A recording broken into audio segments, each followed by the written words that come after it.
welcome to the Elimination Chamber review. We are the Dudley Boys of What Culture. I'm Adam Wilbourn, joined by Michael Hamflett and Michael Sidgwick, here to review everything that happened at the Elimination Chamber. But before we get into it, if you're a fan of this sort of thing, make sure you subscribe to What Culture Wrestling on Apple Podcasts, Spotify, Amazon Music, and YouTube, where we do daily wrestling podcasts where we review Raw, SmackDown, the show formerly known as NXT 2.0.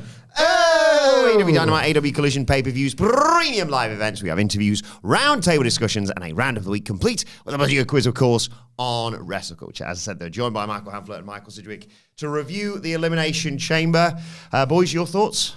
My first thought is that I find like jacket t-shirt reveal to be pathetic. So we'll just leave that one well alone.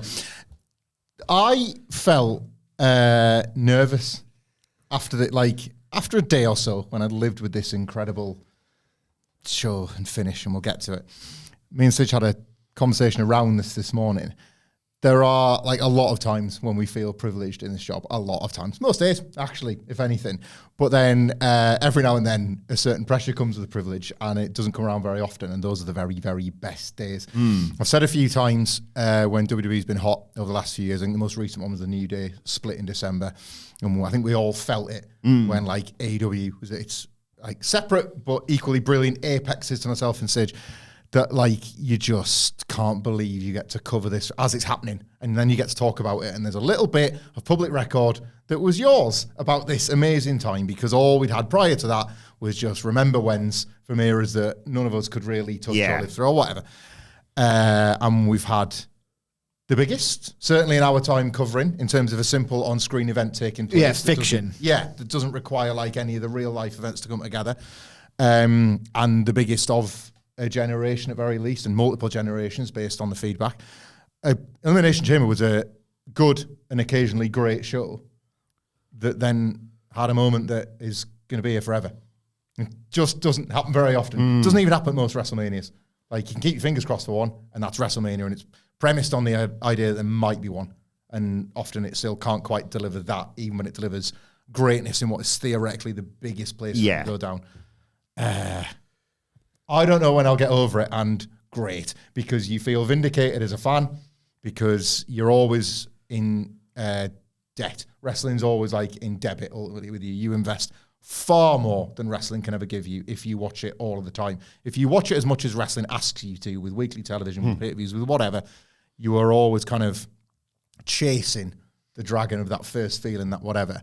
And when you actually get it back, there's nothing like it. There is nothing like it. The feelings that you get and I'm still certainly processing, like is how you want to feel all the time, and it's impossible. But it's what kind of keeps you waiting for the next one, even if that means 10 years, 20 years, 30 years, whatever it is. Because when it is this good, there is nothing else like it. And who can't love a feeling like that? You know, that's what it's all about. Just an unbelievable moment. I'm going to just reserve everything until we get to it. Okay, yeah, that's a good idea. Let's start at the beginning of the show, and we'll get to what happened at the end.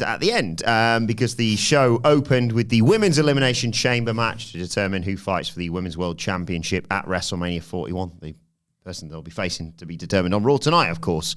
And it was Alexa Bliss, Bayley, Liv Morgan, Naomi, Roxanne Perez, and Bianca Belair in there, although one person in there did not make it past, according to Wikipedia, 0 seconds into the match, because they all get in there, they all do their entrances, people go in pods, people are starting the match off. It's Naomi and Liv starting the match off.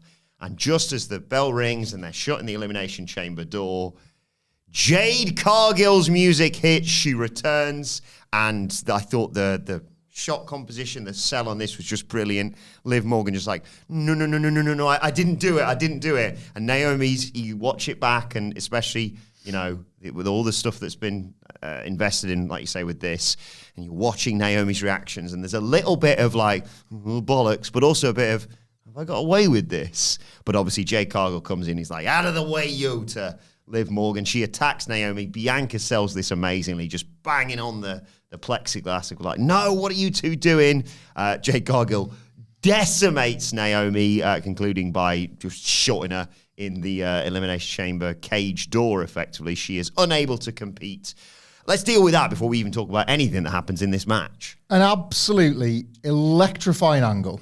A like in and of itself, a payoff of sorts to a whodunit, which is always extremely satisfying to see play out, whilst leaving all the right questions for all the remaining TV time they've got before WrestleMania. So wonderfully thought through in the end, because the delays and the confusion around Jade Cargill's absence and when we were going to kind of get to the fireworks factory, as it were, well, this was a fireworks factory and a half. Like, Jade Cargill couldn't have looked more physically dominant than, you know, like if you'd put her in Hell in a Cell as Kane in 1997, which is effectively what they replicated with the Chamber as their sort of replacement for the cage. Whilst also like channeling a little bit of sort of Southern style violence with the use of the door and the use of the surrounds in the way she did it. Was like elements of it were advanced. Like, it was very pro wrestling at points, because of course she has her entrance music queued up and she's got new gear on and all that sort of stuff, obviously in contrast to the white of those two, and she's in the black and everything. But like, that was kind of where the theatre ended and the revenge began. And I think when it's great, you can and should have both, because it's still a show, it's still a sports entertainment show, and I want the nonsense. And then you got the violence, and you got what had to feel real, which was her taking her revenge on the person she feels has wronged her. And just the most inspired choice to do it in the Chamber, if not for all of the surrounds, than for Bianca Belair in a glass box and nothing she could do about it. That was a horror movie scene in a wrestling ring. That's the idea of like your family member is having to watch as some awful thing happens. You see this in films and television as played out by the villain. But as of right now, we're supposed to receive Jade Cargill as the hero, because she's the one avenging an attack rather than one perpetrating it. And that allows the seed of doubt that it wasn't Naomi after all, and that Jade Cargill is acting on an instinct or acting on duff information or whatever. It happens at the very start, which of course allows like Bianca Belair a perfect intra-match story about how she's going to possibly get through to winning this whole thing, having to deal with the mental anguish that you see play out initially, plus something for Liv Morgan to benefit from as the heel. Couldn't have had a better person in there, could you? And their like intra-match feuд that played out was perfect as a result. Like, a pitch perfect match and show tone setter this was, with a WrestleMania build baked in. Like, phenomenal stuff.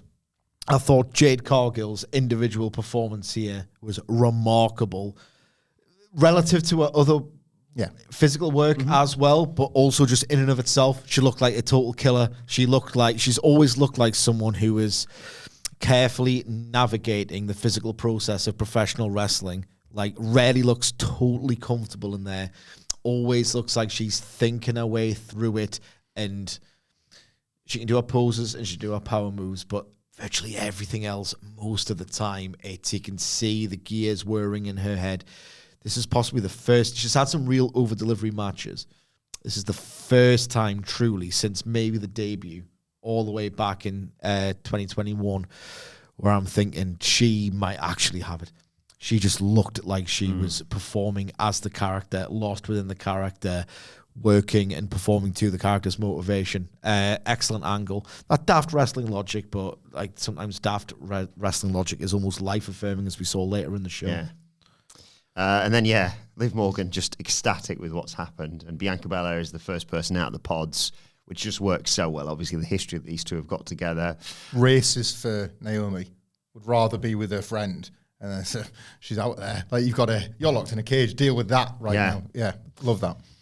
Roxanne Perez was in at 4, Bayley 5, Alexa Bliss, the last one to come in. Liv Morgan eliminates Bayley, catching her out of nowhere. I did like they sort of protected Roxanne Perez. I think she got hit with a fair few finishers to take her out of that match. Get used to her, by the way. They love her. She is going to be prominent for like a decade at least, the way they are positioning her, the way they've promoted her on NXT, the TV time. But get used to her. Get used to her. She could be on the Charlotte Flair arc, which is a threat, and it is a threat. They love her.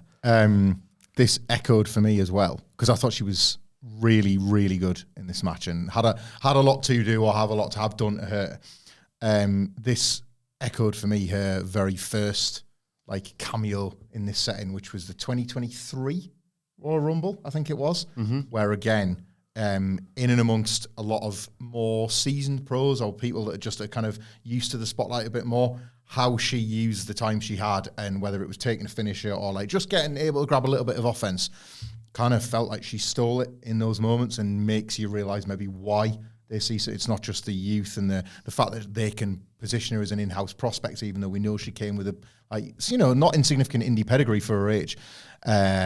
You get it when you see her in this setting, because I did feel like she sort of stood out in that way that she hasn't necessarily had as many chances to do on the main roster. This multi-woman setting really suits her, I think.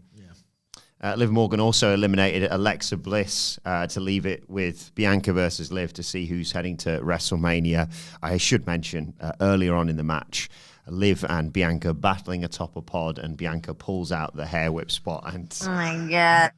God damn. They're really disciplined with it. Yeah. They are. They hold back a lot, don't they? Because they did a bit earlier on with, I'm not sure if it was before or after this, with Liv sort of bouncing Bianca off the cell, the cage or whatever, and then pulling her back with the hair. But then obviously the hair whip spot, which made such a noise and brought Clara I kept seeing different angles of like the horrific mark that it left. It's the hair. Yeah, you're right. Obviously, the way that it's sort of been protected effectively as a weapon that isn't illegal but feels like it should be. I'd rather get hit with a kendo stick than that. Yeah. Like, and within WWE, one's seemingly more effective, isn't it? The hair was used really effectively, because I love that spot where Liv continues to like push it and then pull, and then it creates that massive extension just to remind you how long this is. Should it suddenly become useful as a whip, it's like there to plant that seed for a few minutes later when you're going to see the thing on top of the pod. But as well, a lovely bit of detail stuff in that Liv Morgan sees the hair now as the thing to use against Bianca Belair. Bayley, who remains somebody that continues in her character's journey to try and win Bianca's trust back, refuses to do that and actually tries to intervene and stop the hair being used, as if that's like, no, that's I've learned now that is crossing the line, don't do that. And I thought that was like a nice character choice of Bayley, not to sort of, it's Elimination Chamber, you can be as opportunistic as you like, as we'll see later in the card, and she was differentiating herself as a babyface in that regard. And a great sort of mini match between Liv and Bianca to close this out. Bianca eventually obviously winning, kept fighting for that KOD on numerous occasions, but eventually she pins Liv Morgan to book her ticket to WrestleMania 41 almost. And yeah, I just loved the close of this match, and I was so into it, because I hoped it was going to be Bianca, but there was also a bit of me that was like, Liv Morgan makes all the sense in the world, especially if it's Rhea Ripley to revisit that perhaps. And, well, as you two both pointed out on social media, Liv Morgan is more than earning that spot as well. It's amazing to see. We often talk Who wants it? about that on this podcast. And Who wants it? Liv Morgan wants it. Liv Morgan really, really wants it, and frankly has taken it, because she's kind of already had it, and there was years where it didn't feel like she was ever going to be able to necessarily wrestle to the spot that she was afforded, and I think has probably heard some of those criticisms and is throwing them back in everybody's faces, myself included. Same. Like, I couldn't be happier to like hold my hands up on like Liv Morgan's improvement. Absolutely amazing, week on week on week at the moment, in multiple different settings. You know, the Chamber illustrative of that. This match was my favourite match on this show, despite highs in the main event. This is my favourite match on the show. It's my favourite WWE match of the year. Oh, and wow. I couldn't decide if it was like, well, this is a bit of a cheat code, because you've got the Chamber itself as a gimmick. You've got someone like a Roxanne Perez as a first-timer getting to like show out. You've got that amazing angle at the start. And you've obviously got like the divisions, like kind of at this point, a lifelong work rate person in Liv Morgan, like along like carrying Bianca Belair through there. Like, they've got, this was such a marriage for me of all that is good in WWE's women's division, and there's not much of it. So this is them maximising the few things that are great about this division currently. The will that the audience will maintain for 11 months of the year for Bianca Belair when it comes WrestleMania season to get her back in that match was so powerful, because that's a hard story to tell when you've seen your friend decimated, and then I'm going to still try and win this match. I still want to point at the sign. Like, my eyes are still on the prize, no matter how much I want to go back and deal with whatever the hell has happened to the big three. And Bianca thread that needle, I thought, very well, but was aided by just how amazing a heel Liv Morgan was. I was DMing with Adam Nicholas as this was on, so this is his take, calling Liv Morgan a fine details pro wrestler. That was ultimately the story of this. For years and years, whether it was Rumbles, Battle Royals, or Chambers themselves, you would see matches like this. War Games would be another one. You started with Arn Anderson. You need somebody to be the details throughout.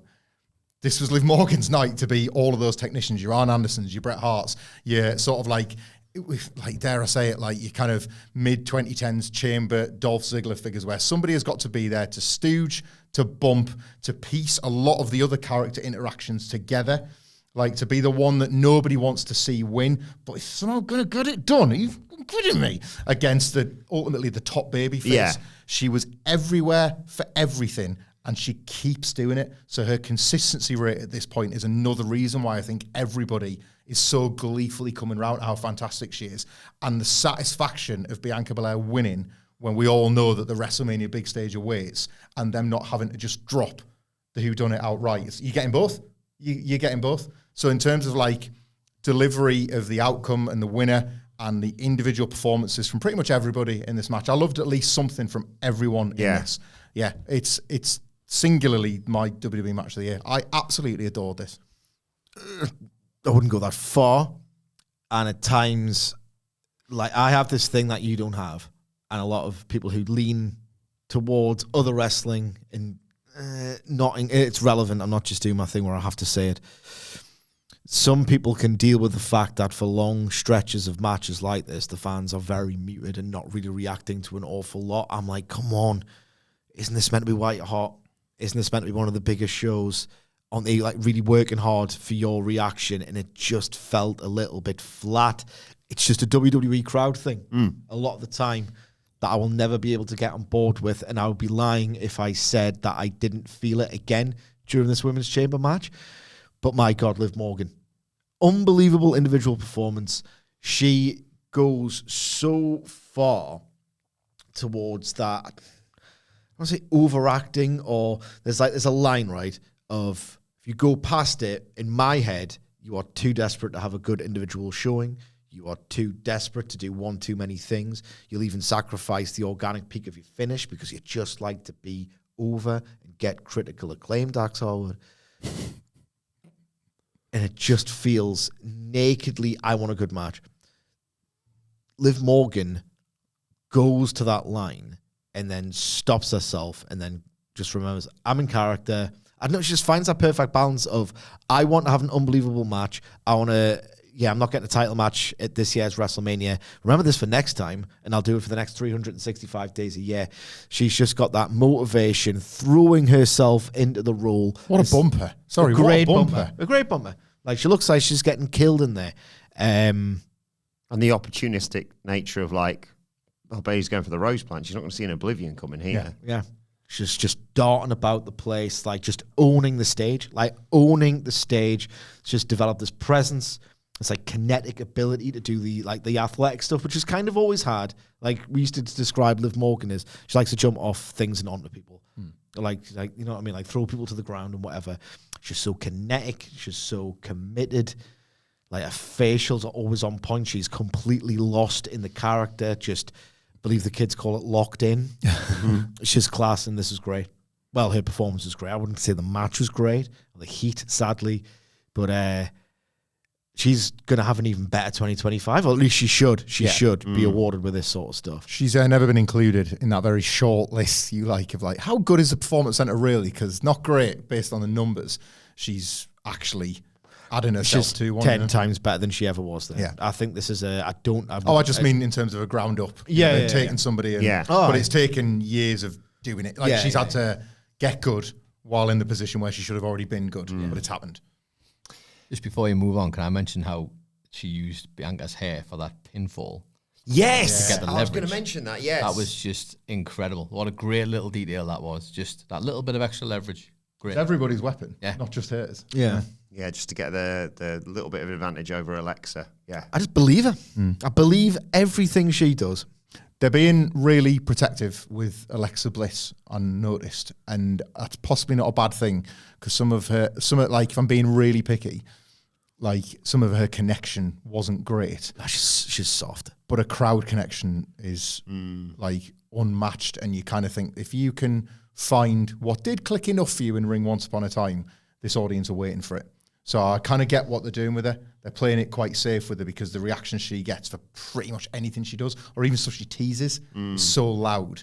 she's probably worth it if she can find a way back to the form. I mean, it's a long time back now, realistically. She was probably at her best like 2017, 2018. So you're asking for quite a number of injuries and illnesses, and she's had a baby, and her life has changed in so much. But the connection with the audience is so deep. It is worth going with her to see if you can kind of get that back. What followed was the hometown legend Trish Stratus teaming with Tiffany Stratton against Nia Jax and Candice LeRae. I haven't got a great deal to say to you about this one. It just felt like a nice It was a match, mate. Hometown celebration. There was a super Stratus faction in there, best moonsault, prettiest moonsault ever even, and a win for the baby faces. Yeah, I can't make my mind up. Show fair. Went on too long. Like, I can't make my mind up about this because I'm not going to sit on this podcast and say this was like the greatest WWE show ever. Like, far from it, actually, in one match's time. But on, like, maybe it's years and years and years of hearing or seeing aggregated, not by us, the likes of Bruce Pritchard talking about let me up matches and breaks and things like that. And obviously for years that was the Divas match and that was institutionally misogynistic, and that's not the point. But if you look at this card, it sort of makes sense to put this here as a bit of a let me up that the fans can still enjoy nonetheless. Extremely lightweight material, like very little to the actual match itself. But it is what you do, is you're trying to get a babyface ready for WrestleMania, a newer babyface ready for a match as big as a Charlotte Flair title defense at WrestleMania. So you put her with this iconic hometown figure who herself is getting just a nice moment in her 25th year. You know, the references to the fact that, like, Tiffany Stratton was a baby when Trish Stratus debuted, and, you know, like, there they are now tagging together. This is the stuff you do, and it is probably where you put it on the card. You've just had a chamber, you've got a big one to come, you've got this very, very serious and hefty match to follow, and it's something that the live crowd can enjoy and just take very simple, empty calorie enjoyment from. I didn't get loads at home, but I kind of get why they did all this. And nothing was outright Nia Jax on PLE terrible either. Like, the work was fine. You know, I don't think this Nia Jax Candice LeRae relationship is long for the world. They're kind of getting away with some chemistry there, but yeah, I didn't hate it. Just there's very little to say about the actual in-ring. Just a nice win for yeah. Anything, Senator? Sorry. Sorry, no, I've got nothing to say on this. Yeah, Not one thing. Intrigued to know your thoughts on what came next, though. It was the unsanctioned match between Kevin Owens and Sami Zayn. Thank you. Thank you, because nobody was saying thanks on Saturday night on Twitter. Yes, it was quite the reaction you got for your thoughts on this. Thoughts. That's some thoughts. I was there, sat there, also thinking... On Toronto? Not there. Watching the show going, where's the blood? But that would be answered later on in the show. Why is it blue? But there was, fighting all over the arena, hitting each other with bins, a lot of table spots, obviously. There was that spot where Sami Zayn got launched over the top turnbuckle as he's fighting atop it with Kevin Owens through two tables. There was a fisherman's buster on Sami Zayn by Kevin Owens through a table as well. Zayn got a nice near fall with the haluva kick. There's also a fun spot where Kevin Owens pulled one referee into the spot to get a haluva kicked, then I think stunned Sami Zayn, went to pin him, and poor Charles Robinson ran down. And because Sami Zayn kicked out, Kevin Owens killed him as well. There was spots through chairs, like I think a blue thunder bomb possibly in there. But Kevin Owens eventually just, with all the problems, and he was targeting Sami Zayn's neck, wraps a chair around his head, smashes that into the post a couple of times. There was several power bombs onto the ring apron. There was a nice spot where I think, just a guess, he lost him. Yeah, he lost him a little bit. And Sami Zayn, brilliantly, because they're just two geniuses working together, sold it as a last gasp fight out of it, and then he gets powerbombed again onto the ring apron. Obviously, Kevin Owens, 1, 2, 3, he beats Sami Zayn. Let's talk match, and then we'll talk, obviously, what happened post-match. Yeah, can I go first? Because I feel like he's going to say the same things I'm going to say, and I want to say them first. He usually goes first on WWE, but, I think I'm going to say the same things, or, similar. I was in the mood when the bell rang, which is the last thing you want. It just felt like this was never going to go right, and it's going to, just as soon as we're made aware this is happening at Elimination Chamber, and oh my God, it might be, we love him, but Karrion Kross versus Sami Zayn at WrestleMania is weird when you could have had this on a show that already before the main event segment felt like it had a dearth of big emotional singles matches. It hasn't felt right from the start, and it's wild how when just something just doesn't feel like it's going to go right, it then goes wrong. You know, it's just wild how this happens, and you wouldn't expect it necessarily off these two. But then as soon as I saw the lights, and then as soon as I started to like not feel that pretty lethargic pace, that run-of-the-mill, everyone in WWE has a plunder match that looks like this, I was just disappointed. Just that feeling of, and maybe this isn't fair, because, you know, they did work hard, and they did those like ROH, PWG signature spots where their use of chairs is creative and like it's synonymous with them now. These chairs that then get folded and bent in horrible shapes on their necks. Like, it's meant to be vile, and it often looks vile. It felt like those spots, rather than feeling like them articulating their hatred and expressing their hatred for one another, it felt way less like an expression of hatred in true pro wrestling violence. It felt like a bargaining of, can we do this sort of stuff, because otherwise it won't feel like a Sami Zayn versus Kevin Owens match. The ironic thing about the use of the barbed wire chair, the upturned chair spots, was it felt not like violence, but like the safe bet of, we can make it feel a bit like Steen and Generico if we just do these. Just the weird irony is that those spots felt safe to me, like they were executed with like the safety of the Acclaim in mind, rather than like the unhinged, you kind do that to each other, lads. That's what you felt like watching the old Steen Jericho wars. You've taken that too far. Like actual transgressive. I didn't get that vibe or tone at all. The lights just felt, what was the purpose other than totally superficial, let's make it look different? Why would you, I just can't fathom or even begin to explain the use of the lighting in this match, other than it's totally distracting. It never, ever works. I want wrestling to cease and desist from doing this. House of Black, the weird lighting they did for the House Rules matches, awful. The red light at Hell in a Cell 2019, awful. There are probably way more examples than I can think. Sin Cara Brackets General. Sin Cara Brackets General. This never, ever works. It is always distracting. It set a dismal tone to a match that, when I was meant to feel revulsion and distress, I'm really talking around, because these bumps look like they sucked. A concession, like a cynical concession to try and get it to look more like a Zayn Owens match than it did for like 70% of it. Even something like, if we do a table on top of a table, that looked more violent than one. I never felt it. I never felt it once. I agree so wholeheartedly with Sidge that you could like make a clickbait title out of it. I agree with all of his points. Point 6 may surprise you. You know, when Sidge and like Murray and lots of other people, by the way, will just say WWE can never capture me at the ceiling of my like feelings for a show because it just looks like WWE, and that's not something I experience, right? You love it. What's the temperature check, by the way? Our resident meteorologist cannot even touch it because it's so boiling hot it'll just burn my fingers off. The one exception to that is this aesthetic, the Triple H Capital Wrestling Center adjacent raw underground aesthetic. I hate.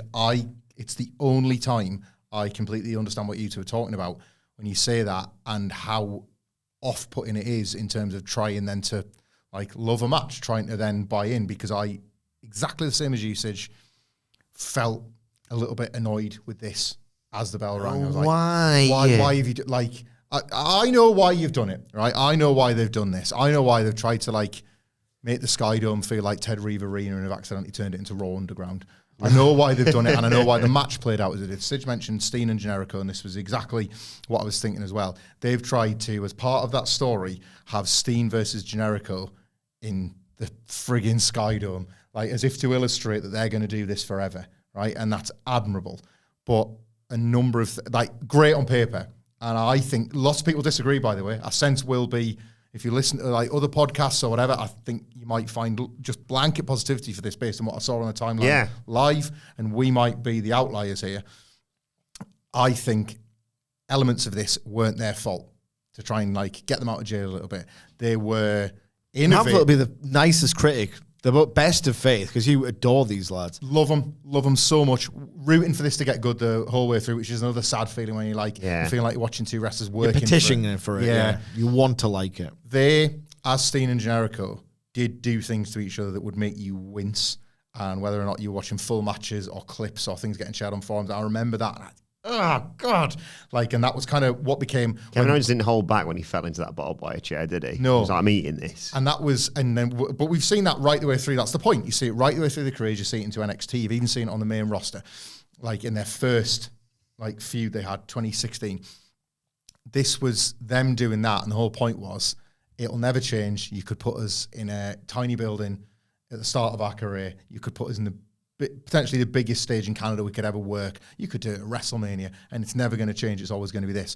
But wrestling itself has moved on and has advanced. And I saw a clip over the weekend, you might have seen it as well, of a GCW door spot gone slightly wrong. Did you catch this?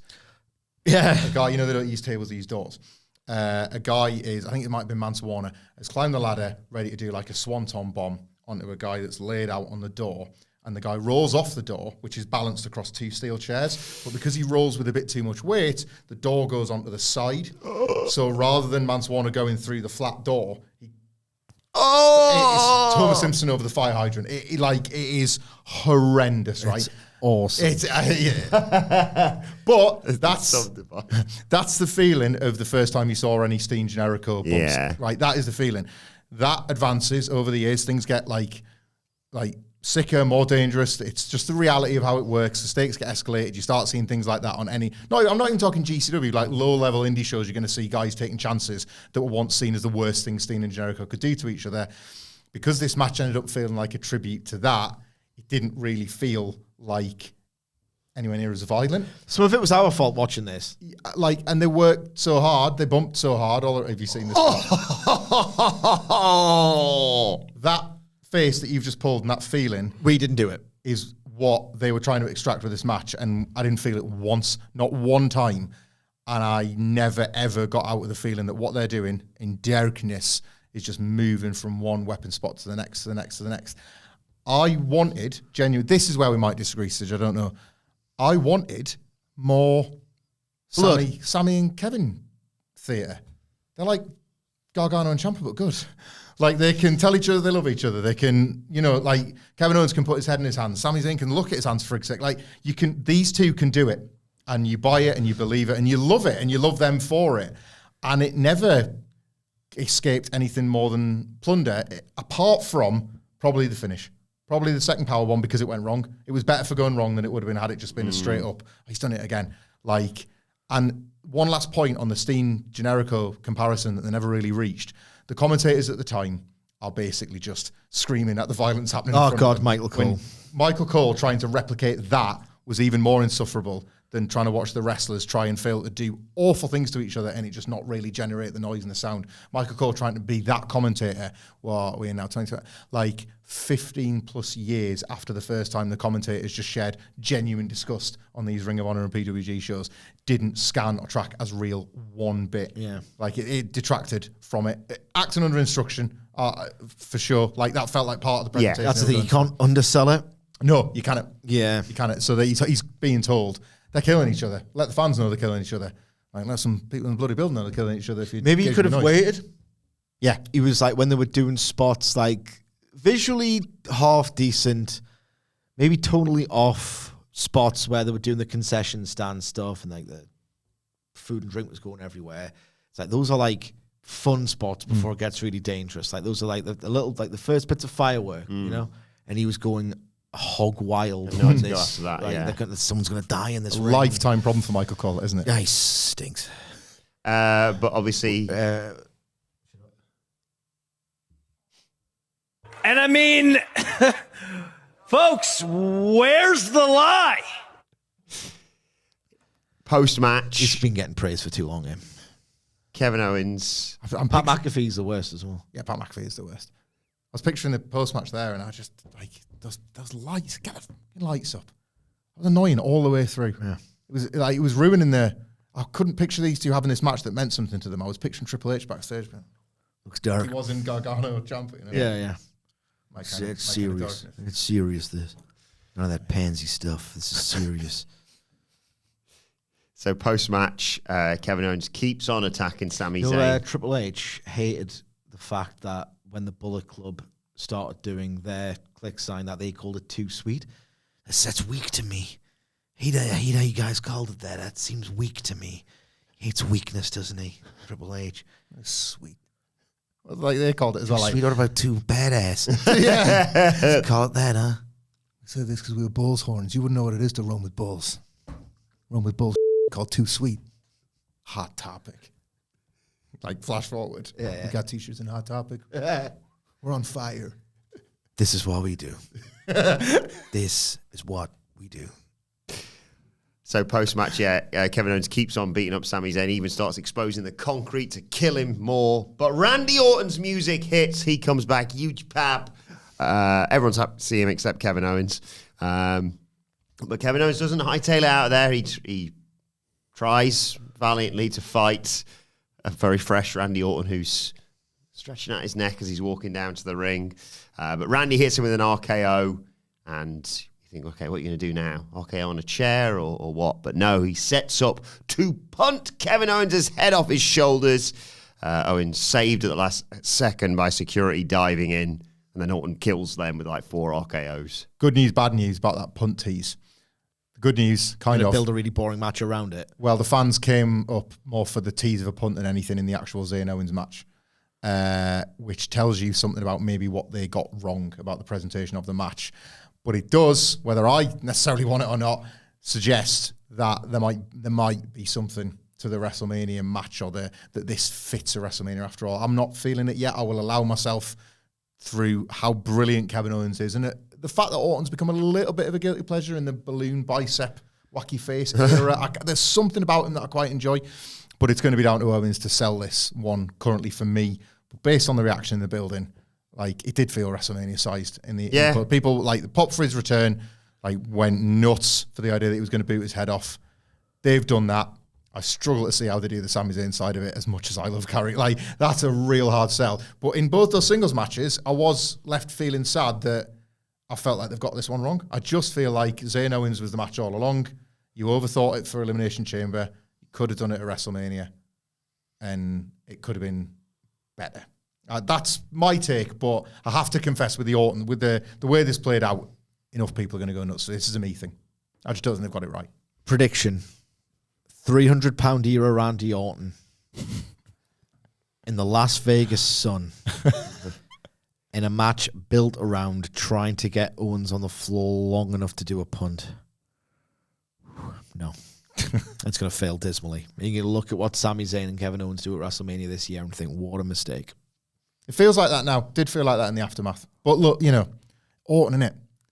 Like, he's always got this weird relationship with, like, large sections of the audience that seems to justify his, like, well, we've got to get Orton on the board. Yeah. The WrestleMania, we need the Orton single. Yeah, the last 2 matches of his matches are always quite loud.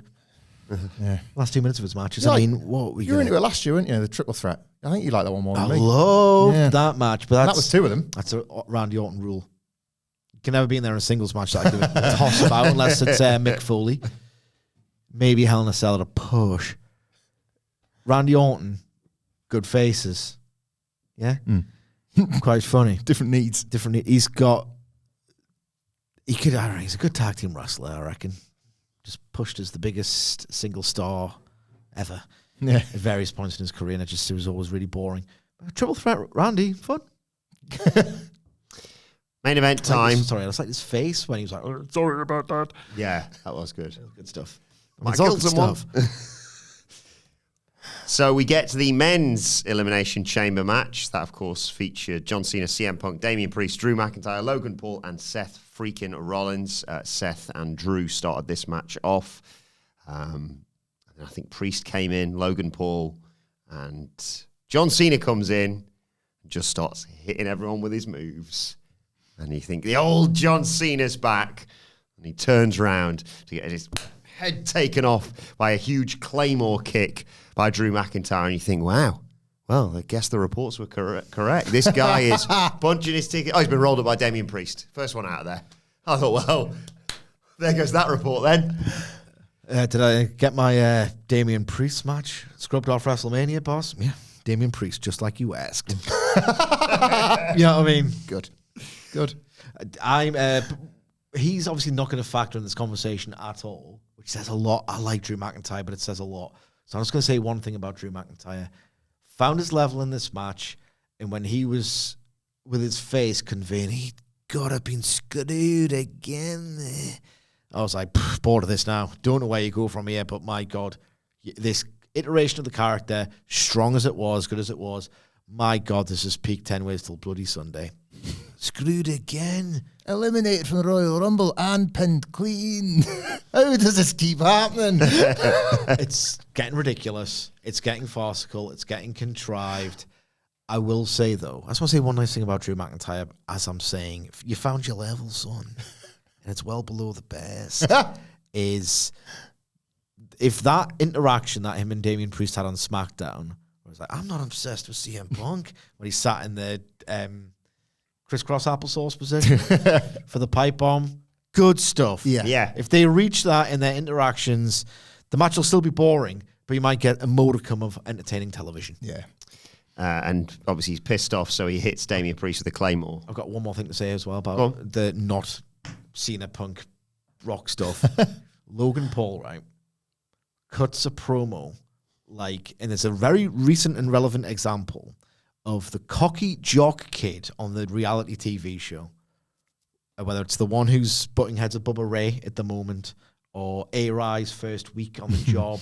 He plays that guy who, because he's got a stupid jock charisma and a bit of fluency to the delivery about him, he thinks, all right, that'll take me to the top. He's never improved once, and he's like CM Punk had him for dinner. He had him on toast. Feels nice to say about somebody as detestable as Logan Paul. He's a total hack. Yeah, feels really nice to say. He's completely plateaued. Yeah. Funny, though, when he was like, Damian Priest gets laid out by the Claymore, and he's like, I'll take that, thank you very much. Yeah. Big frog splash onto Priest to eliminate him. Then I think Punk comes in, and there's a lovely moment, obviously, of just like, well, here we go again, partner, with him and John Cena. Start crying and didn't stop for the next 45 minutes or so. How was it? That was unbelievable, man. Did you cry? I got quite emotional watching these two, yeah. It did something. I didn't cry, though. Crying, honestly, it's absolutely okay to cry. It's absolutely okay to cry. Yeah, unless you're Drew McIntyre. Cry, baby Drew. Not over the Fed. Not over the Fed. I mean, come on. Yeah, there was some... This again, we've talked on best match ever, Sidge, about when you do a certain thing and it's like, well, it better be the best match ever because you've kind of done this and this and this. For them two to be like, I've missed you too. Handshake, hug, let's kick each other's ass. If you then completely blow it after the fact, then you look really stupid doing the I miss you. So it's like they've got to have the guts and the confidence to know, yeah, this is going to kick ass actually, to do all that daft stuff beforehand. I think Cena's brawling with Seth Rollins. Logan comes in to take out both of them, but gets hit with the GTS. Logan Paul's eliminated by CM Punk. And then CM Punk, I'm going to move out of your way here because I feel like you're going to press this button.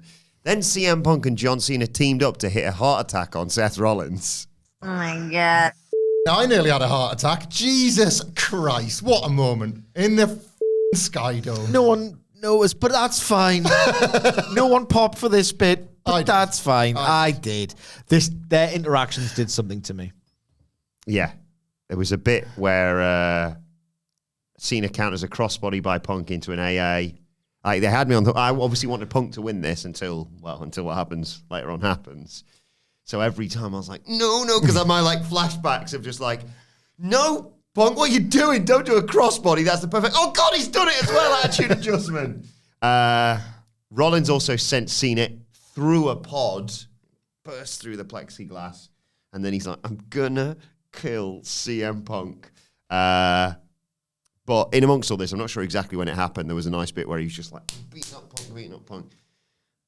And Cena stops him, and Rollins is like, get the f- off me. Just like, whoa! I was like, there's D'Angelo. I was like, there's the overacting John Cena that I love. Whoa! Seth was pretty good at it, wasn't he? He was like, you're not here now. You don't get this. Like, he can't be your mate, arsehole. You don't get this. You're not like that. I quite like that. Seth Rollins is treating this Punk program with like the anti-levels of Punk. Like Punk sees Rollins as his pest, who he finds boring, getting in the way. And it's not for me to praise Seth Rollins, usually not a great fan of his. He treats Punk in his body language, his expressions, and his promos as this fixation that he must vanquish. And to get up for it when he probably knows deep down that Punk just doesn't see him as that equal, it just adds this layer, I think. Yeah. What was the line from SmackDown? You dress like an oven glove and I cooked you on January 6th. Go ahead, it's good stuff. It's good stuff. Rollins will never have a comeback for that. Well, you know, but then he does it in the ring instead. We say Roman's the tree, Punk's the cream, isn't he? Yeah. That's it. He said it like, bring on the cream. Get me to WrestleMania, Punk. They did protect Rollins. He got hit with both a GTS and an attitude adjustment to get eliminated. There was some nice near falls in Cena and Punk, the last two, obviously. One hits an AA, one's hit a GTS, both get near falls from that. But in the end, they're fighting for position. Punk stumbles into the ropes and he's sort of draped over. Seth Rollins has just been eliminated, by the way. He's sort of draped over the bottom rope onto the sort of padded area on the outside. And suddenly, again, brilliantly shot, a bit like they did with Logan Paul, where you just went, where'd they come from? Seth Rollins flies in, stomps CM Punk's head on the outside, and John Cena, as it turned out, less suspiciously than we were anticipating, suddenly's like, cool, I'll take that, thank you very much. STF on CM Punk, who passes out, and John Cena wins the Elimination Chamber to punch his ticket to face Cody Rhodes at WrestleMania. A match of two halves, and like fine, because this was a haves and Two have. tiers of star. Yeah, haves and have-nots for who's getting like main event or near the main event slots and who isn't. And yeah, to Sidge's point about Drew McIntyre, a nice detail in the match for Drew and Priest's benefit, but like to sell something that's going on the WrestleMania undercard and absolutely nowhere higher. And confirmation of that, if nothing else, I suppose. But I want to give a little bit of credit to Drew, Logan, and Damian Priest, because they are the kind of the other three of this match that was really all about the final three. There was a really nice detail, I thought, about this chamber that did actually tie both halves together, even if one had the stars in. Like, I was talking to Josh Brown about this. He'd watched from WhatCulture Gaming. He'd watched this and like isn't watching every single week, but like is in. It's WrestleMania season, knows the stars, knew who wanted to win, all that sort of stuff. And he said he was. Who did he want to win? I think he said he was rooting for Punk, but he was fascinated by Cena and the Cody Soul stuff and stuff like that. But we were talking about it, and like he was saying, like I did get a little bit more. Did mention Drew by name, but he said he got a bit more out of the opening stretch, and he thought he would. Scottish one, is he still in it? For the guys I don't care about, like there was like constant thing that kept going back to that all of these. Grudges and rivalries and the little Seth Rollins' hatred was evident throughout, but it happened to Drew. It happened to Punk. Punk stirred it up between Drew and Seth. Him in the pod while like I think Drew was smashing Seth into it, and he was going like, great, Drew, do it. And then like they kind of swapped places, and he was like, good, get him as well. And he was getting to stir it up, and he was like hoping that he was going to get in, but he didn't. Punk was trying to mask it, but he was like clearly motivated by hatred and a desire to win the belt. Also liked Punk's door opening, saying, open the door, we all know it's me. Yeah. Because he was the last one. Did a swear in there, but I'm not going to do it. Hatred and motivation to win the belt was obvious from all of them. And like that's what everybody wants all of wrestling to be, and often accuses WWE of not being. Is this like there's not enough hatred and there's not enough reminder because you're so busy with your cinema and your what else that you just forget the bigger picture, which is that it should be about the belt, it should be about the richest prize and all of that, checks and championships, and then people hate each other along the way. This chamber had loads of that, absolutely loads of it. Drew McIntyre and Damian Priest's match was set up like for WrestleMania with a bit of hatred, with a bit of revenge, but Drew's obsession was ultimately what cost him, and then he takes out Priest in this little act of revenge and this act of hatred. Logan Paul is just a hateful figure. I hate him, everybody hates him, and he hates everybody. So him being opportunistic like that and taking that pin, and then everybody just being like, mate, we all think you suck. Like, we're going to get you. We despise who you are and what you've done to our business, and we'll all take you out. And then ultimately the big payoff being Seth's hatred of Punk consuming everything, including his own desire for the belt, which was outlined before the Elimination Chamber. It's pretty artful stuff, I think, for WWE and for an Elimination Chamber match, and it was consistent, and I really enjoyed that. The finish was absolutely sublime, really, really well shot, and yet again, more stomp law. Seth Rollins has done that now 2 pay-per-views in a row and has stomped his way into a massive match at WrestleMania. And in my opinion, Might stop CM Punk from making his towns. Yeah, Oh, you love that. imagine that. Like, deservedly so for me, Rollins. Like, having a good run, believes it himself. To Sidge's point, even if the others around him don't, he'll sell you on that he hates Roman Reigns and this has to end, and he'll sell you on CM Punk. We need to go one more time. However that plays out. So fair play to him. Cena, yeah, great foreshadowing when it wasn't really foreshadowing, but it now can be. You can like look back on it differently. I thought Cena was quite good in how he knew that the Punk stuff was going to be the best exhibition of what he could still do, and they made the most of that every single time. I also want to, hands up, like sort of retract a criticism I had of the Royal Rumble, where you never got the chance to see Punk and Cena interact, and I want to believe it's because they knew that it was more valuable. It here will than be, in the yeah, Rumble. yeah, absolutely. Like, I'm retracting my comments on It that was now. annoying at the time. Like, at least this is not a great run. Give us that. And now you can see why they didn't, because it meant This is all the more magic. here. This is magic. Punk has done this now with Cena and Cody Rhodes, in that you feel like you've seen them have a match and they've not had a singles match, because they did it in the Rumble last year. And these exchanges, they sell you on the actual match while giving you a match within the match. It's brilliant. The second half of this, Skydome Law, for me personally. So I watch Hogan Warrior and I'm hooked for life in that building. And me and Sid have just recently reviewed and relived Rock and Hogan, and all of that was.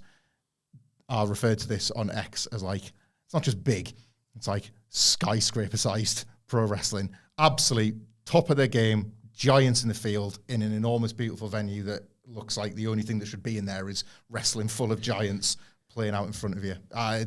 This is why I started, and this is probably why I'll continue, with stuff like the Cena and Punk stuff in particular, and the sort of the closing stretch. It's what it's all about for me. Yeah, it makes you reassess this modern WWE audience and what it wants, because, you know, they say, and often it seems true, they don't care about the pro wrestling. They just love the big stars. I don't think it's not the wrestling. It's like they love the big stars. And they don't really come for the support acts in the mid-card anymore, because they were doing, honest to God, actual liquid, well, not liquid, lumpy, soupy pro wrestling. That was still nonetheless magic. Like that little bit where... Old chicken still makes good soup. It is. So Punk goes to do the GTS. I wouldn't say he slips out of it because that would suggest a little bit of like agility. He just falls off. Where you going, mate? Just, his legs trail. Let's grab his leg in the most clumsy, bear-like, uncoordinated way, and then do something resembling a hold. But these two have always had that sloppy jalopy chemistry that feels urgent and desperate and dramatic. And now this, I love their series back in the day, as weird as it seems to call it that now. We're talking, 13, 14 years ago now. We've finally found mid-2010s nostalgia. Yeah, like, yeah. you think there was none. You think there was none. It's these two. And it's these two. And the fans were electric for all of it. And it was a greatest hits, but my God, what an album, what a catalogue. The Near Falls, I've got this weird relationship with Near Falls where I think, such a miserable prick. I feel like in buildings I'll be up for them. It's nice to be live. I really feel like I come up for Near Falls less than anybody else. And I just kind of know that's not the finish, so why am I that bothered? It's good, this, but it's not the finish. I was going mad for these Near Falls, knowing full well, really, but the irrational part of my brain switched off because it's two massive stars with a lot of history and a lot of personal nostalgia just going at it. Right, now we've got the pesky wrestling out of the way. Let's talk about the end of this show. Because obviously, Cena's won. The chamber goes up. Out comes Cody Rhodes, the man he's going to face at WrestleMania. They have a nice moment, a handshake, a sort of back and forth off mic of like, I respect you. I'll see you at WrestleMania sort of thing. And then, of course, out comes Travis Scott, first of all, I should say. And then out comes the final boss, Dwayne "The Rock" Johnson, walks down to the ring. You called it. He comes down. I've to think about it, stepped on his dick. Comes down, puts his hand on Cody's face, and he says, Cody Rhodes, the moment has arrived. I will open my arms. You will come to me. You will embrace me as your brother, and I will embrace you as my champion. I want it all, Cody. I want your mind. I want your soul. And God have mercy, I need your soul. If the answer is You yes. thought you were just going to say, I want your body. Yeah. Yeah, I did. Yeah. If the answer Not there's anything wrong with that at all, but that's just, you know. I think I sense Rock felt like there was something wrong in saying it. Changed up that thing that you've heard a gazillion times and changed it on purpose as if he's like insecure about a gazillion things. That's what I sensed. If the answer is yes, then the American nightmare will live forever. Look me in the eyes, he says. Cody, if your answer is no, then tonight the dream dies. Good line. Again. And The Rock opens his arms, and Cody sort of almost sheepishly says, I want it all, Rock. My soul no longer belongs to me. You see The Rock smiling. And you know why? Because I gave my soul to this ring and these people a long time ago. Huge pap, obviously. Hey, Rock, go fuck yourself. Oh my God. I'm John Cena at this point, by the way, who all made sense in the end. I was like, in the background, like, Travis Scott's there with his... He's been intentionally rubbish for 5 years for this exact moment. Yes. Anyway, right, so fans love that. Holy chant, obviously. Cena celebrates. Travis Scott, as I said, just burning sage. Cena's like marking out, and he's like, hey, got some balls, this kid. And he walks over to Cody Rhodes. They've already shaken hands before, but this time he shakes his hand. He brings him in for a big hug. And then, oh, by the way, there was the shot before this that I wanted to mention that me and Nicholas enjoyed. Sorry, pause on that for a second. We'll come back to it. The carbon copy of the shot over The Rock's shoulder where you can see Cody's face from the previous year when he's just like, thanks for taking my WrestleMania match, Dwayne. Just being like, I hate you. Beautifully done. Yeah. Really, really good. So, right. Handshake to Cody Rhodes, hugs him. You see the shot over the shoulder and the smile drops. And the mean face of John Cena. The crowd are like, what the hell's happening, right? And The Rock, two for some reason. He's saying some reason, but of course, obviously, only he knows the real reason. And he'll reveal that over time. The whole road to WrestleMania. Yeah. Come on. In 6 years, when The Rock says 2 Summit, Wilbourn will go, see? So, Cena, let's go. My knife gun is split in 2. Cena, let's go, Cody. Kicks Cody Rhodes in the cock. Oh my God. People lose their minds. The Rock is just ecstatic with this. You see Cody obviously crumples down to the ground, and now heel John Cena, who's just sold his soul to The Rock. Get out of the way, Cody. He picks up the Rolex. He wraps it around like a pair of brass knucks. Nails Cody with it. Beats him up on the ground. He picks up a microphone, makes sure it's working so he can clobber Cody in the head with it. Cody is doing a brilliant job. Just like, what's happening? He's staggering around. Cena hits Cody with the WWE title. Wallops him with that thing as well. The only person who held back less was Travis Scott. Prick! Busted eardrum. Yeah, I know. Cena poses with the WWE title. The crowd obviously just losing their mind. Cody's been busted open at this point. Again, Cena just clobbers Cody with the WWE title. He rips off what's left of his white shirt that's got blood all over it now. He chokes Cody with his tie. Michael Cole even says, after everything he's done in his career, he has to stoop to this. You got to be kidding me. The one good thing he did. It's a good call. Really good call. This is absolutely ridiculous, he says. And yes, Cena and Travis Scott, a strange sentence to say, hold Cody by the arms and legs. Travis Scott just gets a shot in. Cena has to push him away. The Rock pulls out that... Like the gooch! The gooch! The Rock pulls... Every great angle needs a gooch. he pulls out he reveals he's been wearing the white Cody Soul belt, which has got the date his dad died on it. And he takes it off and he whips him with it, obviously. Travis Scott does the sage thing over Cody's dead body. And Cena puts his foot on Cody's head and just stands in the most mad visual ever, just stands side by side with The Rock. And The Rock makes sure to get some of Cody's blood to Rob on his weight belt as well. Whips him with it again.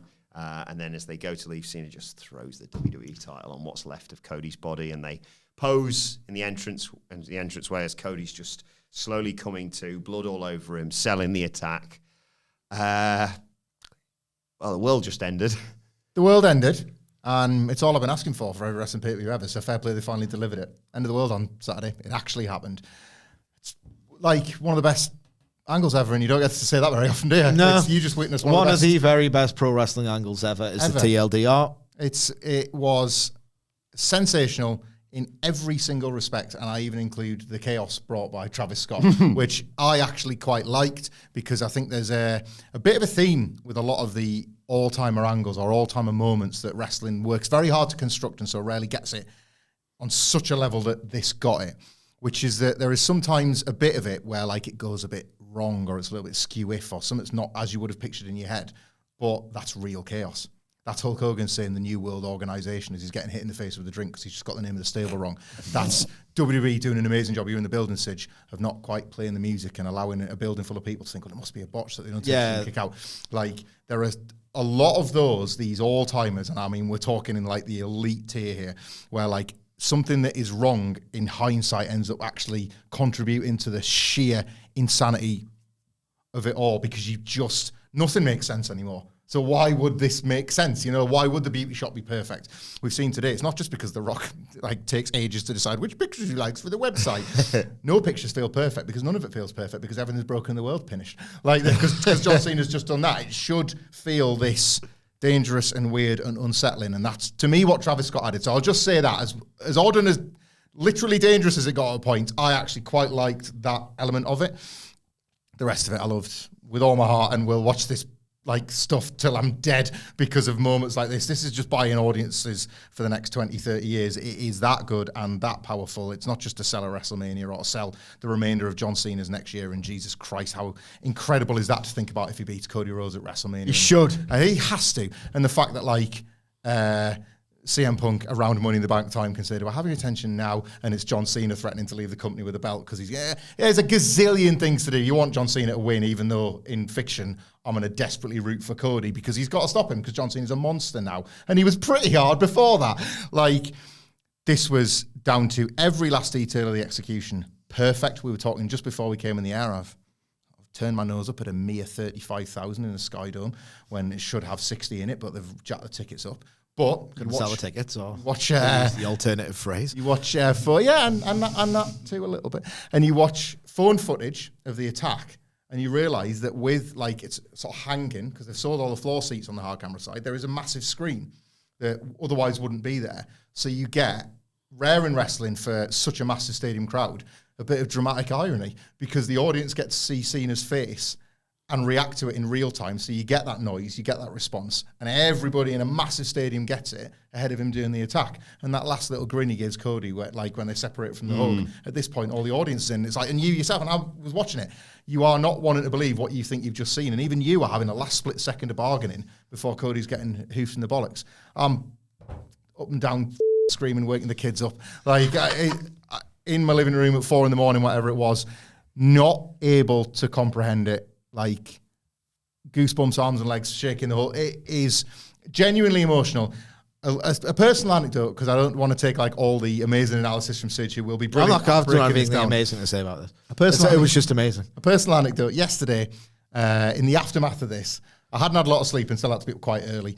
My mum sings in a choir that plays like, they sing contemporary pop songs, but in like sort of a choiral setting. It's a nice thing. And it's generally for raising money for like sort of like local little charities or whatever. And they were singing in like a community centre in Chester Street in the northeast to raise a bit of money. And I'll go along sometimes to support her singing and help the little fundraising thing. And I'm sat there holding the bucket and people are putting their donations in or whatever. And I'm just sat there being, you poor fools. None of you have seen Elimination Chamber yet. Like the choir is singing a ballad, and I'm like, you don't get why this is so emotional because John Cena turned last night. When you get home and we'll catch up on Netflix, which I assume you're all going to do, you're going to realise that what you've done today is far more powerful today because it did feel like, I've used that phrase a gazillion times in these podcasts, and it's because wrestling's a carny game, and it promises it and never delivers it. They delivered the end of the world, the bastards. They did it.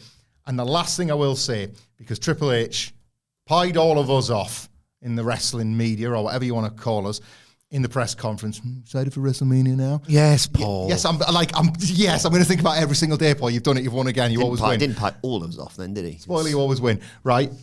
Someone never doubted him. Shut up, OTJ, and here's why, right? Because Sorry, Triple just H... interjected. It's not great because the microphone makes it look like it says OJ. The OTJ did call a lot of this. I think Triple H does deserve credit for this angle, and I'll tell you why. Because I think 8 or 9 days ago, this might not have been happening. Triple H said something in the press conference along the lines of, I'm not surprised John Cena was amazing in that, because for 20 odd years, I've watched him say yes to everything, to do everything. And it's never been easy to be John Cena, and I've seen it, and he is, everything we already know about John Cena. And I honestly feel like The Rock's coming to shit up, and we're at a point where it's like, I pressed all my red buttons last year, Rock, you're doing it again. And there's one break glass in case of emergency. Cena, Cody was always on the table. And I actually think I was higher on the prospect of that babyface match, though I understand why people would have been, hey, whatever. I quite liked it. It felt big to me, WrestleMania sized, passing the torch, whatever. And I think they broke glass in case of emergency. And I think Cena's gone with it. I think this was going to be a different 12 months for John Cena. I sensed it in that press conference we talked about at the time. I'm entering in the chamber because I'm the best. And I was keen to watch that play out, but I thought it was going to play out as a more, these are my last fights and I cannot be losing Royal Rumbles to Jew, so I've only got a year left to break this record. And I thought that was going to be the story. And I want to credit Triple H by knowing nothing, by the way. I'm not the OTJ. I can't claim to have sources. I just feel like a lot of this has come together late, and more power to them for doing it in a way where it actually feels like it could have been the plan for 12 months. That's how effective the angle was. I'd love to know how long this was in the works. It's weird because you see The Rock on NXT, and I know you said I'm 20 steps ahead. Oh, boys. But you didn't... it didn't seem like he himself believed it, okay? I'd love to know how this all... Just the plot, this Machiavellian plot. I'd like to know the ins and outs. I don't know. I'll praise Triple H. I'm not going to preemptively do that. That's loser business. I'm never going to do that. I'll instead give my thoughts on the angle. I pressed rewind so often because it was the only way in that moment I could process what was happening. This is one of the most inconceivable developments ever, and they actually did it. And as soon as they did it, I was like, of course, this is the absolute perfect time to do it. I was one of those dickheads on a message board, naive to the business. Of course they're never going to turn him heel. Why would they? Like, he's their cash cow.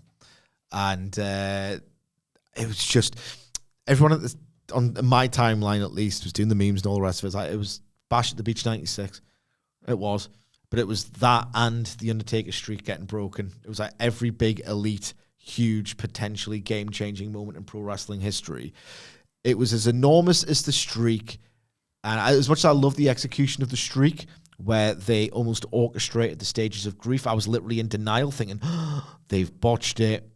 And then the bargaining of, well, they've botched it. I don't know. And then like the actual acceptance. It's the graphic coming up that you're here in the building, isn't it? Like, oh, yeah. Christ. Such a weird scene. Like really well done.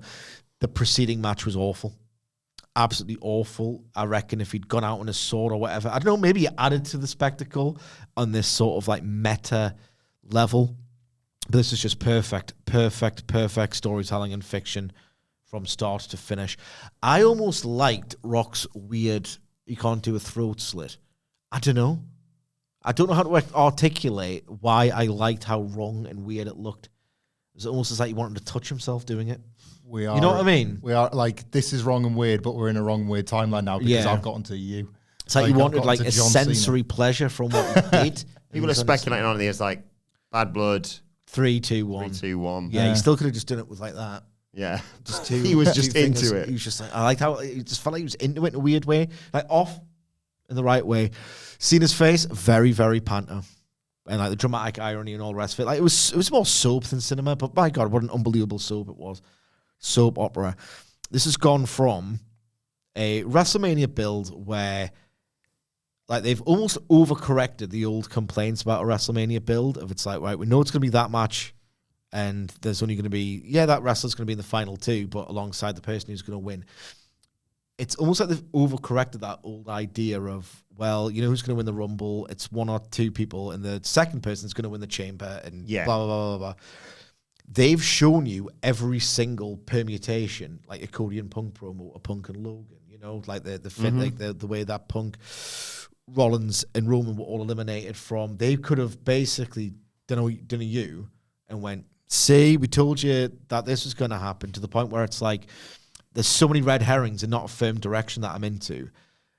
An angle is called an angle because it goes like at an angle and just drives it to a new destination and a new pivot. And in terms of an actual strictest definition of what a pro wrestling angle is, this is one of the very best ever before you consider just the audacity of it, the performance, because it is WrestleMania 41 now feels like one of the biggest WrestleManias of all time.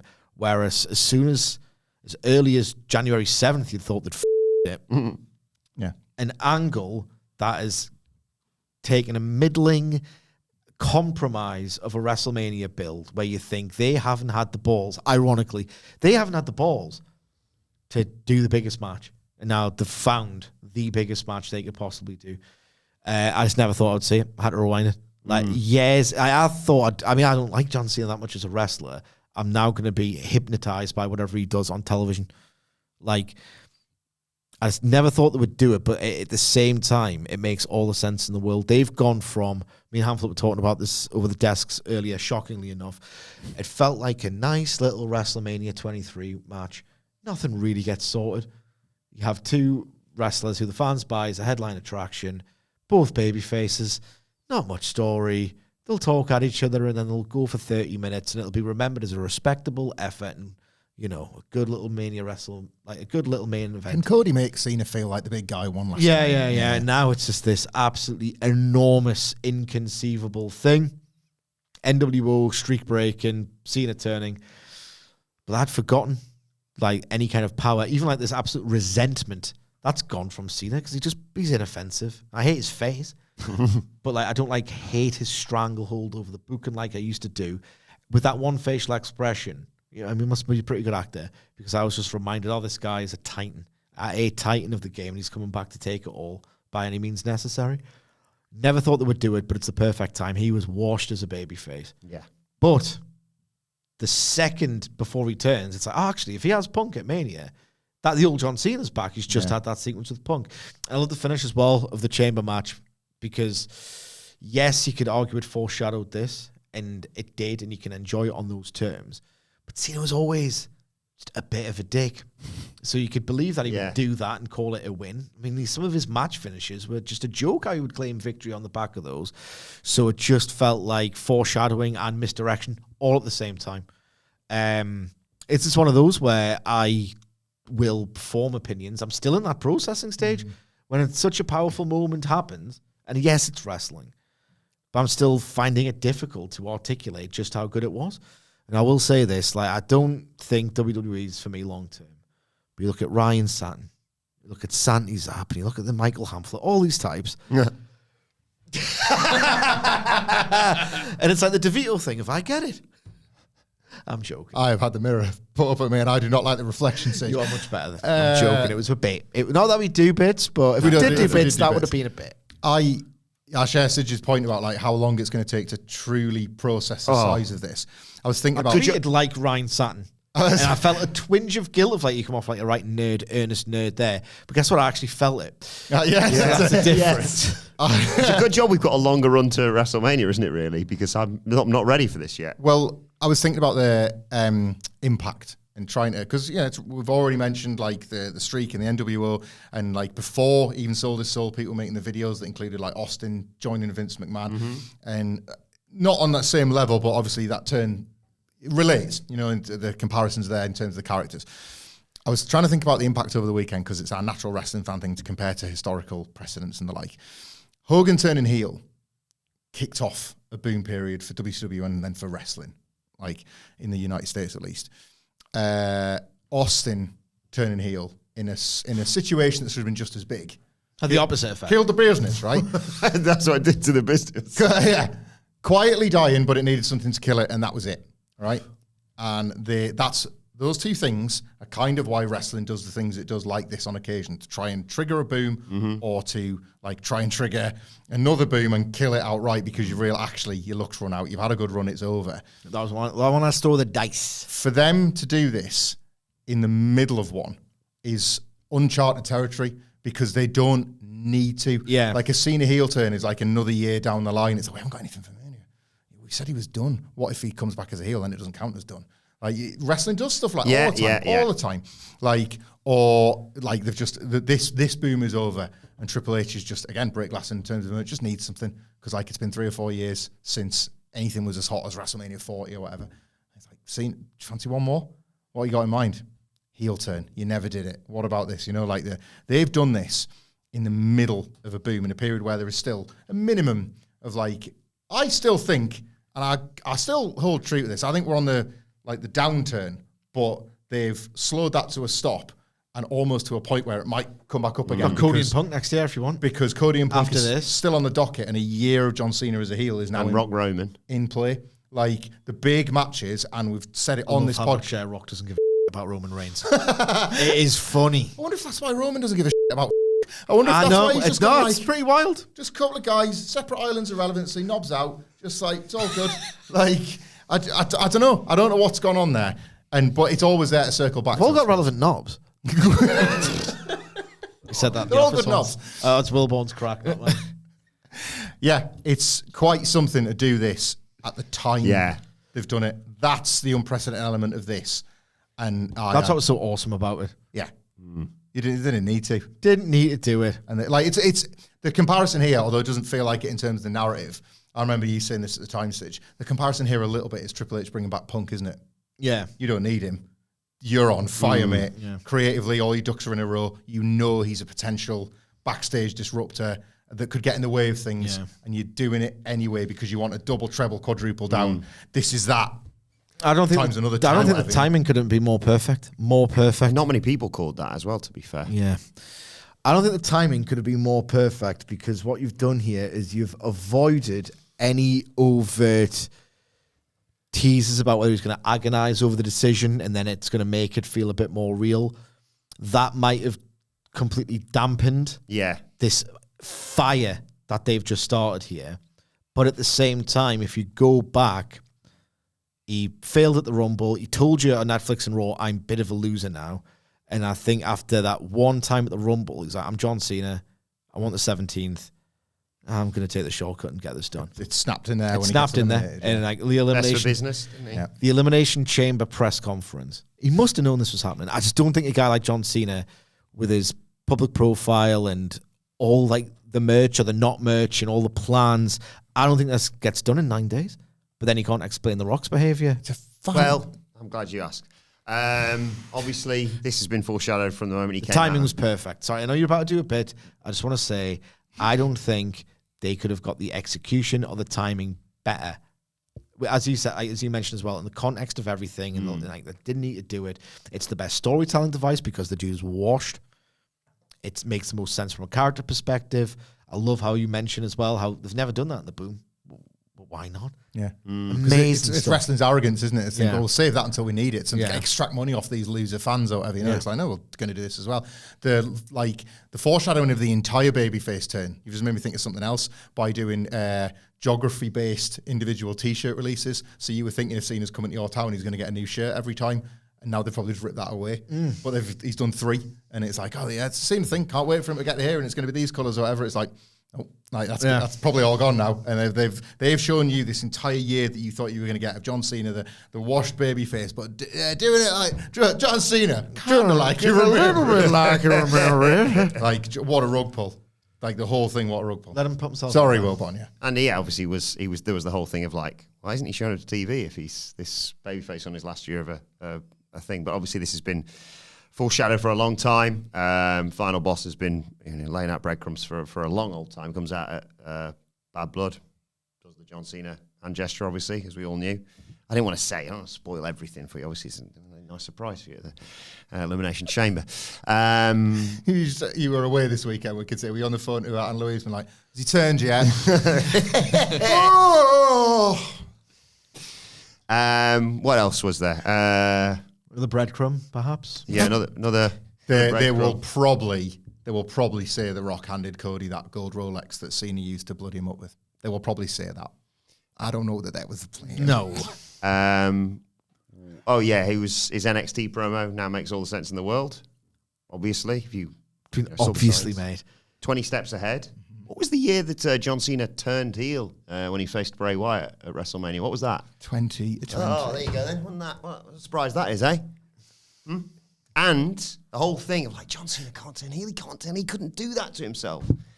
That's why The Rock flipped between face and heel about 6 times on that promo on SmackDown, just to prove how easy it is. Let it play out, as I've always said. And I hate to say this, but I'm literally never wrong. So, on to the next one, I suppose. My work here is done. No, this is also, I have nothing to add on to it. It's just unbelievable. Unbelievable. Best of all time I stuff. just had to rewind it. Yeah. I could not process it. It was perfect. Do you do that thing where at the moment, because you're seeing different people isolate different bits of video for whatever reason on X, you end up watching the whole thing again? Yeah. You watch their tweet with the video Yeah. and it's like, oh, that bit didn't have the attack with the watching, so now I need to find a tweet with that in. I'll just go to Netflix. Every sort of individual bit of it. I'm listening to Bad Man on a loop walking into work today. I love it. The audacity. Yeah. Didn't need to do this. You could have a little WrestleMania 23 main event. Why not do good I say this about wrestling all the time. Just do good give us the big matches. Give us the big stories. What a fantastic... It can be great. And it was great. They didn't have to make it great, but they just wanted to for the love of the f***ing game. Yeah. Enormous committed sort of conviction with which they booked Cody Rhodes the babyface, and he's such a strong babyface that The Rock and John Cena have turned in 12 months because of the force of Cody Rhodes' babyface relationship with the audience. That couldn't do more to put Cody Rhodes over for the next X number of years as the guy. He's made. He was already made before, like 48, 72 hours ago, but he is made now. Just keeps being more. He finds new maids, Cody Rhodes. I know. Like this entire decade has been like, oh, you think that's made? Check this out. Yeah. Also, just before we go, would anybody have had ever on the bingo card that Hulk Hogan was 43 when he turned and John Cena is 47? Bloody hell. Wow. I don't think anybody would have bet that. No. Same hair. Same hair. But yeah, God, 47. 47, it was going to be never, wasn't it? Yeah. It was going to be never. That's what it felt like. Yeah. And and what you told 100 times out of 100, never say never in wrestling. And you were like, well, there's a never. So shoot your face. Oh, I was wrong again.